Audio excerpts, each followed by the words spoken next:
찬송가 25장 찬양 드리도록 하겠습니다. 찬송가 25장입니다.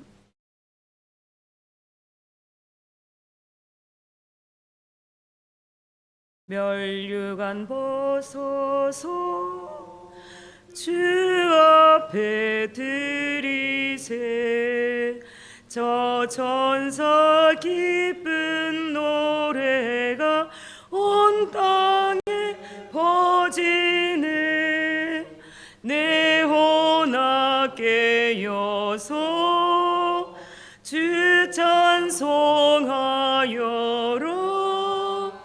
온 백성 죄를 속하신 만왕의 왕일세 멸류관 벗어서 주 앞에 드리세 그 손과 몸의 상처가 영광 중 빛나네 하늘의 천사도 그 영광 보고서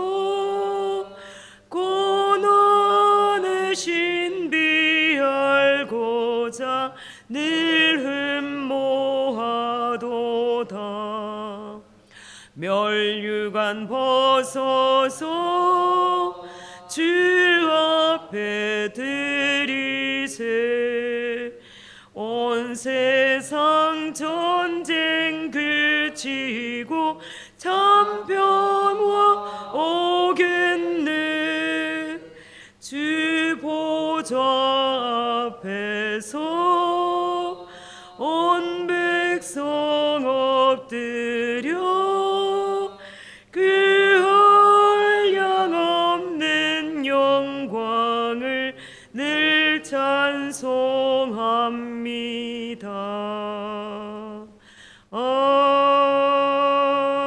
아멘.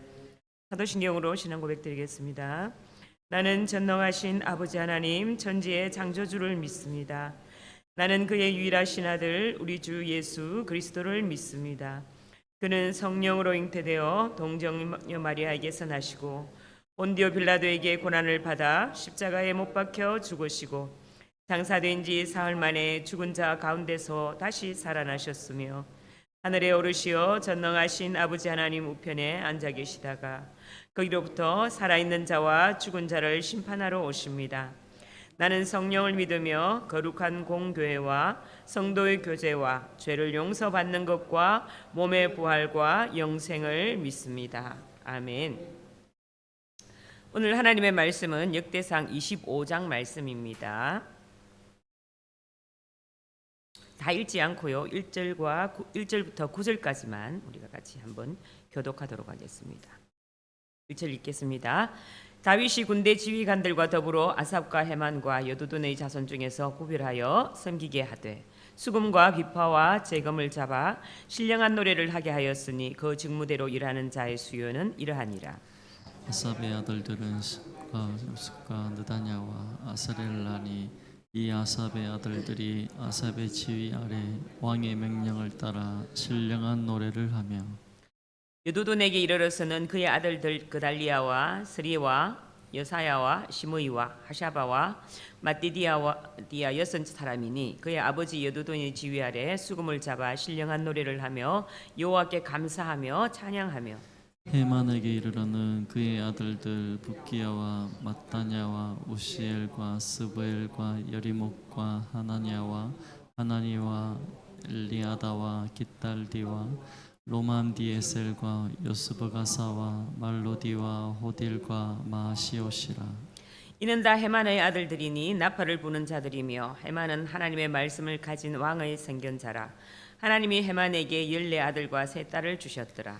이들이 다 그들의 아버지 지휘 아래 재금과 비파와 수금을 잡아 여호와의 전에서 노래하여 하나님의 전을 섬겼으며 아삽과 여두둔과 헤만은 왕의 지휘 아래에 있었으니 그들과 모든 형제 곧 여호와 찬송하기를 배워 익숙한 자의 수요가 288명이라. 이 무리에 큰 자나 작은 자나 스승이나 제자를 막론하고 다 같이 제비 뽑아 직임을 얻었으니 첫째로 제비 뽑힌 자는 아삽의 아들 중 요셉이요 둘째는 그달리아이니 그와 그의 형제들과 아들들 12명이요. 아멘. 여기까지만 읽겠습니다. 자, 오늘 제목은 찬양하는 레위인들이라는 제목을 가지고 있습니다. 우리 하나님께서는 당신의 백성들이 드리는 찬양을 아주 기뻐하십니다. 하나님께서 이스라엘을 자기 백성으로 삼으신 이유 중 하나가 바로 그들로 하여금 하나님을 찬양하게 하심이었죠. 이사야 43장 21절 말씀에 보면 이 백성은 나를 위하여 지었나니 나를 찬송하게 하려 함이라 이렇게 말씀합니다. 인간의 존재 목적이 하나님을 찬양하고 또 영광을 돌리는 데 있음을 다윗 왕은 분명히 알고 있었기에 또 오케스트라와 찬양대의 프로젝트를 가장 우선적으로 이렇게 추진했던 것이었습니다. 찬양의 사람이었던 이 다윗 왕은 성전 예배에서 찬양의 핵심적인 부분이 되도록 체계적으로 이렇게 조직을 하였는데요. 역대상 23장에서는 성전 봉사를 위해 조직된 레위 사람들의 임무가 기록되어 있고요. 또 24장에서는 아론 자손 중에서 제사장 직분을 맡은 엘라살과 이다말 가문이 24반차로 나누어서 봉사하게 된 명단이 이렇게 소개가 됩니다. 그리고 역대상 25장은 제사장 조직에 이어서 성전 예배의 중요한 축인 찬양을 담당할 음악가들의 조직과 또 반차별 명단을 이렇게 상세하게 기록하고 있습니다. 1절 말씀을 보면 다윗이 군대 지휘관들과 더불어 아삽과 헤만과 여두둔의 자손 중에서 구별하여 섬기게 하되 수금과 비파와 재금을 잡아 신령한 놀이를 하게 하였으니 그 직무대로 일하는 자의 수요는 이러하니라 이렇게 말씀하고 있습니다. 다윗 시대 세 명의 지휘자가 있었는데요. 바로 아삽과 헤만과 여두둔입니다. 다윗이 아삽과 헤만과 여두둔의 자손 중에서 이렇게 구별된 사람들로 하여금 수금과 또 비파와 재금을 잡고 신령한 노래를 함으로써 하나님을 섬기게 하였다는 그런 말씀입니다. 이 세 명의 이름이 이미 6장과 15장에 이렇게 언급이 되어 있는데요. 6장에서는 레위인 중 찬양대 가문을 소개할 때 나왔었고 또 15장에서는 언약궤를 옮길 때 찬양을 맡았던 사람들의 명단에서 이렇게 보여집니다. 이 세 사람은 각각 레위 아들들의 가문을 대표하는데요. 레위에게는 세 명의 아들이 있었죠. 게르손, 고핫, 무라리가 있었습니다. 아삽은 게르손의 후손이고 또 헤만은 고핫의 후손입니다. 그리고 여두둔은 무라리의 후손입니다. 여두둔은 에단이라고도 이렇게 부르기도 하는데요. 이 세 사람은 레위의 세 아들의 가문을 대표하는 음악가들이었습니다. 이처럼 다윗이 음악에 특별한 재능을 가진 사람들을 구별하여서 신령한 노래로 하나님을 섬기게 하였던 이유는 그 자신이 뛰어난 연주자였고 또한 신이었고 또 그 누구보다도 찬양의 가치와 능력을 너무나 잘 알고 있었기 때문이었습니다. 제사장과 레위인들도 24반으로 나누어서 순서에 따라 직임을 감당했던 것처럼 찬양대도 24개의 반으로 편성되어서 하나님을 제사할 때 하나님께 찬양을 부르습니다. 그러니까 제사장 24반, 레위인 24반, 찬양대 24반이 서로 맞물려서 하나님께 드리는 제사를 드리며 섬겼던 것이죠. 오늘 말씀은 이 찬양대 24반이 어떻게 구성되었는지에 대해서 자세하게 쓰고 있습니다. 역대상 25장에는 아삽, 여두둔 그리고 헤만의 세 명의 지도자 아래 성전에서 찬양을 담당할 음악가들이 체계적으로 조직된 모습이 나타나는데요. 24개의 찬양대 우두머리들은 아삽과 헤만과 여두둔의 아들들이 맡고 있습니다. 아삽의 아들들은 삭구를 포함해서 4명이고 여두둔의 아들들은 그다리아를 포함하여서 6명이고 헤만의 아들들은 붓기야를 포함하여 14명의 아들이었습니다. 이들의 총수가 24명이죠. 헤만은 왕의 선견자로서 나팔을 불며 하나님의 말씀을 왕에게 전달하는 역할을 하였고 또 나팔 연주를 통해서 음악 연주를 주도했습니다. 그의 아들과 딸들은 헤만의 지도 아래서 재금, 비파, 수금 등을 이렇게 연주하며 또 여호와의 성전에서 음악을 또 담당하였고 또 11반차부터 24반차까지 담당을 하였던 것이죠. 이 세 명의 지도자들과 또 그의 아들들 그리고 자손들 가운데 여호와를 위한 음악의 전문적으로 배우고 또 능숙하게 연주하여서 찬양할 수 있는 사람들의 수가 총 288명이었던 것이죠. 이 숫자는 한 반차에 12명씩 모두 24개의 반차로 구성된 성전 음악 조직을 보여주고 있습니다. 여기서 훈련받는 역대상 25장 7절 말씀에 보면 훈련받는 익숙한이라는 표현은 성전 음악가로 봉사하기 위해 충분한 교육과 연습이 필수적이었을 것이고 또 아마도 성전 음악가를 위한 훈련 시스템이 있었을 것입니다. 특히 이 익숙한이라는 단어는 이들이 단순한 연주자가 아닌 전문가들로서 여호와께 최고의 음악을 이렇게 드리고 백성들에게 하나님의 말씀을 올바르게 전달하기 위해서 엄선된 실력 있는 자들이었다고 이렇게 할 수가 있습니다. 하나님을 찬양하는 노래는 신령한 노래입니다. 그런데 신령한 노래란 단어의 원문이 1절과 2절과 3절에 보면 신령한 노래라고 이렇게 나오죠. 오문의 3절에는 보면 예언하는 뜻이라는 단어를 사용되고 있습니다. 그러니까 이 신령한 노래가 바로 예언하는 그런 뜻과 동일한 뜻이죠. 예언은 하나님의 감동을 받은 자가 이렇게 하는 것이죠. 즉 성령으로 충만한 자가 성령에 사로잡힌 바 되어 하는 것이 예언입니다. 왜 여호와를 찬양하는 일에 이 단어를 사용하였을까요? 여호와께 드리는 찬양은 성령에 사로잡히지 않으면 신령한 노래가 될 수가 없다는 것입니다. 또한 이 음악가들은 예언하는 자로 소개되고 있는데 이는 그들이 음악적 연주의 노래가 하나님의 말씀을 담아서 전달하는 영적인 사역이었음을 또 의미하기도 합니다. 따라서 성전 음악가들은 뛰어난 음악적 실력과 더불어서 또 하나님의 음성을 정확히 분별하고 또 영적인 감동을 전달하는 깊은 영성과 거룩한 삶을 겸비해야 했습니다. 이러한 자질의 요구는 오늘날 교회에서 찬양 사역을 담당하는 사람들에게도 동일하게 적용돼야 될 중요한 원칙이기도 하죠. 우리가 찬양과 감사가 형식에 머물지 않고 또 온전히 하나님께 상달되기 위해서는 음악적 훈련뿐만 아니라 도덕적, 영적 성숙함이 반드시 필요하다는 것입니다. 4절에서 헤만은 이렇게 선견자라고 불리기도 합니다. 히브리어로 호제 또 보는 자라는 뜻을 가지고 있는데요. 선지자와 동일한 뜻을 가지고 있습니다. 나머지 두 악사도 선견자로 칭해지는데요. 아삽은 역대하 29장 30절에서 선견자로 나와 있고요. 여두두는 역대하 35장 15절에 보면 이 선견자로 나옵니다. 찬양 지도자 모두가 선견자입니다. 하나님의 말씀을 전하는 선견자가 예언을 하는 것이죠. 이와 같이 신령한 노래, 예언하다와 선견자가 함께 짝을 이룬다는 것이죠. 자, 그런데 독특하게 25장에서는 헤만만 이렇게 선견자로 표현이 되어 있습니다. 그냥 선견자도 아니고 말씀 안에 있는 왕의 선견자라고 이렇게 표현을 하고 있죠. 그런 말씀 안에서 또 말씀을 통하여 왕의 선견자가 됩니다. 여기서 왕은 다윗이죠. 다윗 왕에게 헤만은 세 악사 중에 누구보다도 하나님의 선견자다운 자였다는 것입니다. 또한 헤만은 하나님으로부터 가정에 또 복을 받았죠. 5절에서 하나님은 헤만에게 14명의 아들과 또 3명의 딸을 주었다고 합니다. 그는 악사 중 가장 많은 아들을 가진 그죠? 또한 사냥 대원에 포함되지 않지만 3명의 딸을 유일하게 하나님으로부터 받았다고 이렇게 언급되고 있습니다. 6절 말씀에 보면 이들이 다 그들의 아버지의 지휘 아래 재금과 비파와 수금을 잡아 여호와의 전에서 노래하여 하나님의 전을 섬겼으며 아삽과 여두둔과 헤만은 왕의 지휘 아래 있었으니 헤만의 아들들은 재금과 비파와 또 수금을 잡아서 여호와의 전에서 노래도 하고 하나님의 전을 섬겼던 것입니다. 이것이 헤만의 아들들이 하나님의 복을 받은 이유입니다. 그들은 함께 하시는 능력의 하나님 앞에 찬양과 섬김을 했다는 것입니다.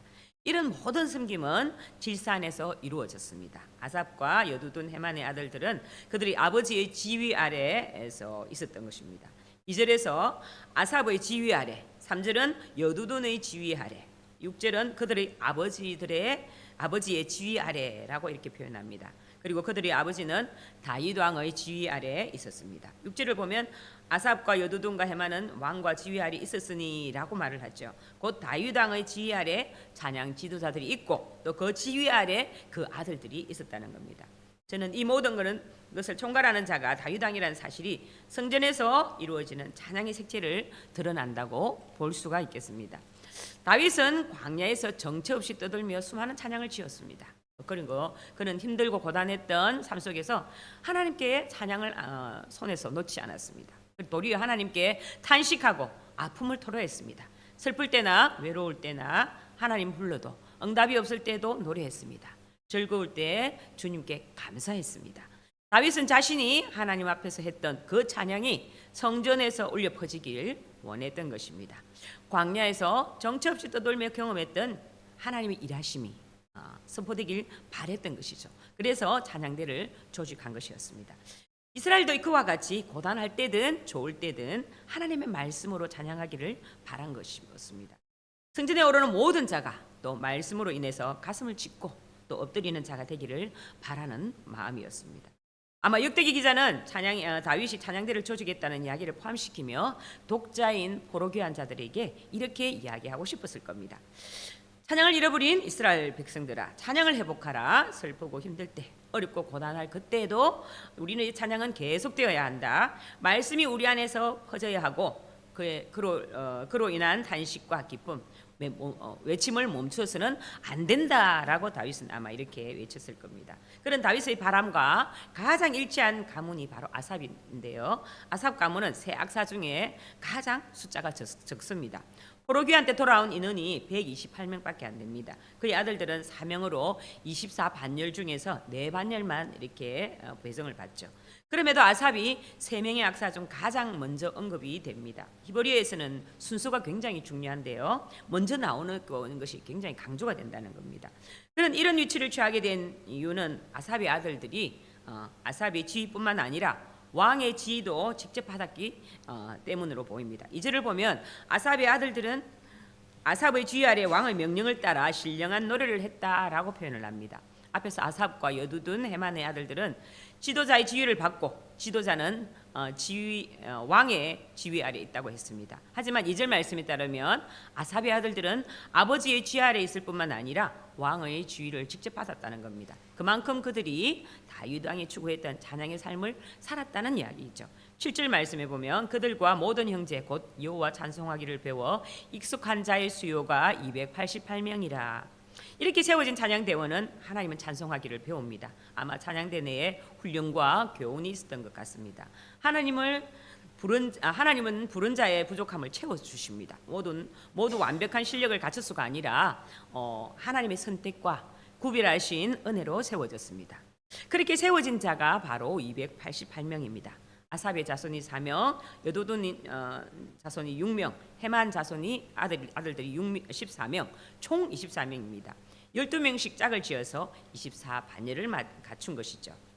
성전 음악가들의 직임을 정하는 과정에서 중요한 원칙이 하나 나타나는데요. 8절에 기록된 대로 선발된 이런 288명은 제비 뽑기를 통해서 24개의 반차에 배정되었습니다. 여기서 강조되는 것은 공정함과 동등성입니다. 지위를 높고 낮음이나 심지어 스승과 제자의 관계에 상관없이 모두 동일하게 제비를 뽑아서 반차를 정했다는 점은 성전에서 봉사하는 모든 음악가가 하나님 앞에서 차별 없이 동등한 신분으로 섬겼음을 분명하게 보여주고 있습니다. 이러한 원칙은 앞서 제사장들이 반차를 정할 때도 동일하게 적용되었던 것으로 예배와 봉사 앞에서는 모든 직분자가 공정하게 대우받아야 함을 강조하고 있습니다. 이렇게 다윗이 찬양대를 세운 이야기는 오늘날 성도들에게 찬양이 어떤 의미인가를 돌이켜보게 하죠. 우리는 얼마나 하나님 앞에 찬양을 하고 있습니까? 음에 취해서 하는 찬양이 아니라 말씀에 감동되어서 나오는 진실한 고백들이 필요하죠. 애통하는 마음으로 하나님께 울부짖고 어찌할 수 없는 상황 때문에 탄식하며 눈물 흘리는 외침과 토로입니다. 말씀으로 시작된 찬양이 성전에 울려 퍼져야 된다는 것이죠. 찬양은 뛰어난 가치와 능력을 가지고도 있죠. 또 찬양은 하나님을 가장 기쁘시게 하는 것이기도 하죠. 또한 하나님의 백성된 자로서 우리에게 감당해야 할 가장 중대한 목적이고 사명이기도 합니다. 사실 하나님께서 우리를 구별하여 하나님의 소유된 백성으로 삼으신 이유도 바로 레위인들이 하나님을 신령한 노래와 찬성으로 하나님을 섬겼던 것이므로 오늘을 사는 성도들의 역시도 신령한 찬양으로 하나님을 섬기도록 하시기 위한 목적입니다. 그리고 사도 바울도 에베소 1장 5절과 6절 말씀에서도 그 기쁘신 뜻대로 우리를 예정하사 예수 그리스도로 말미암아 자기의 아들들이 되게 하셨으니 이는 그의 사랑하시는 자 안에서 우리에게 거저 주시는 바 그의 은혜의 영광을 찬송하게 하려는 것이라 라고 이렇게 말을 하고 있습니다. 하나님께서는 이렇게 신령한 노래 곧 찬송으로 하나님을 섬기도록 하기 위하여 우리를 구별하여 부르셨습니다. 골로새서 3장 16절 말씀에도 그리스도의 말씀이 너희 속에 풍성히 거하여 모든 지혜로 피차 가르치고 또 고면하고 시와 찬송과 신령한 노래를 부르며 감사하는 마음으로 하나님을 찬양하고라고 표현되어 있습니다. 따라서 성도들은 언제나 신령한 노래로 하나님을 찬양하는 삶을 살아야 힘이 있고 또 사탄의 권세를 이기게 하는 능력이 있습니다. 저도 이렇게 기도할 때 보면 저 혼자 기도할 때가 조금 많이 있는데요. 보통 찬양 1시간 정도를 부릅니다. 찬양을 부르고 나면 이렇게 기도에 들어가는데 굉장히 이렇게 많이 이렇게 도움이 많이 되거든요. 이 찬양은 이렇게 사단을 이길 수 있는 권세가 있습니다. 혹시나 힘들고 어려울 때 내가 기도가 잘 안 될 때 찬송가를 펼쳐놓고 열심히 부르다 보면 깊숙이 들어가면 하나님께서 이렇게 무한한 능력을 주십니다. 그때는 이렇게 차고 나가면 기도도 잘 되어지고 하거든요. 자, 그러므로 인간은 그 삶 자체에 찌들어서 무감각하고 무감동적인 삶을 살 것이 아니라 하나님 우리를 지으신 목적과 또 하나님께서 우리를 위해 베푸신 구원의 은혜恩宠을 기억하며 하나님에 대한 감사와 찬양으로 가득 채워진 삶을 살아가야 하는 것이 기본 원칙이죠. 내가 전심을 다하여 영혼의 깊은 곳에서 우러나는 감사의 찬양을 하나님께 올려드려야 하며 또 주님께서 내가 전심으로 드리는 찬양의 제사를 기뻐 받으신다는 것입니다. 하나님을 찬양하도록 지원받은 우리는 입술뿐만 아니라 온 마음과 온 몸으로 하나님을 진심으로 찬양하며 살아가므로 우리를 향하신 하나님의 은혜를 발견할 뿐 아니라 찬양이 주는 참된 기쁨과 회복을 경험하는 주님의 사람으로 살아가시는 하루가 되시길 예수님의 이름으로 축복드립니다. 기도하겠습니다. 사랑이 많으신 아버지 하나님, 우리를 만드시고 인도하시며 지금까지 살아온 지난날의 내 모습을 돌아보면 주님의 은혜가 아니고서는 설명할 수가 있는 것이 하나도 없음을 주님 고백합니다. 주님의 그 크신 은혜가 있었기에 오늘도 우리가 이렇게 믿음 안에서 주님을 찬양하며 살아갈 수 있게 하신 것이 아닙니까? 그 크신 은혜를 돌아보며 주님을 더 찬양하며 살아갈 수 있도록 우리에게 힘과 은혜를 다하여 주시옵소서. 우리 심령의 사랑과 은혜를 가득 채워주시고 우리 입술을 주장하여 주셔서 온 인생이 주님 앞에 찬양하며 살아갈 수 있도록 인도하여 주시옵소서.